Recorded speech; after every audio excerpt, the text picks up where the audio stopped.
Буџетот на општина Гостивар за 2020 година ќе изнесува околу 18,5 милиони евра. Споредено со годинешниот, буџетот за до година има пораст за 11%. Клучниот финансиски документ на локалната самоуправа денес едногласно беше изгласан од општинскиот совет. Градоначалникот Арбен Таравари нагласи дека буџетот е инвестициски, а непродуктивните трошоци се намалени. За капитални инвестиции во буџетот ќе се издвојат над 3 милиони евра. Во овој дел се предвидени изградби и реконструкции на локални патишта и улици во градот и селата, канализациони системи, водоводи и друго. Тековните трошоци, така наречени непродуктивни, ги намалуваме за околу 300.000 евра. Програмата на градоначалникот е минимална и многу помала во однос на градоначалниците во другите општини. Ова е еден инвестициски буџет. Иако го поддржаа, советниците од опозицијата искажаа своји забелешки и коментари. Во име на советничката група на СДСМ и на НСДП го разгледавме буџетот. Сакам да истакнам дека има многу работи кои што можеби треба да се сменат.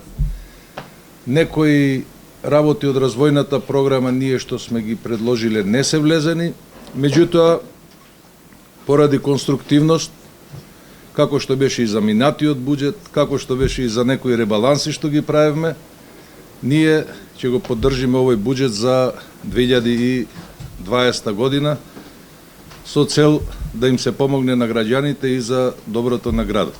Благодарам.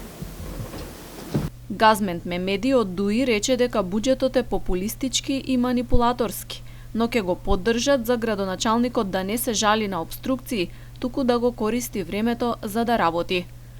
Одговорницата се обрати и советникот од Демократски сили на ромите Кашмир Салиу. Излагањата на моите претходници можам да искажам едно сожалување затоа што мислам дека не сме напреднале многу во политичката култура изминатиот период, но во исто време сакам да се согласам и со колегите советници дека многу проекти кои што беа во развојната програма не се внесени во основниот буџет. Меѓутоа јас како представник на ромската заедница ќе поддржам овој буџет затоа што има многу инфраструктурни проекти во буџетот кои што се засегнати, кои што е засегната ромската заедница. За поддршка и развој на спортот следната година определени се 9 милиони денари, за култура 3, додека за заштита на животната средина 3,6 милиони денари. За плати и надоместоци ќе се издвојат 690 милиони денари.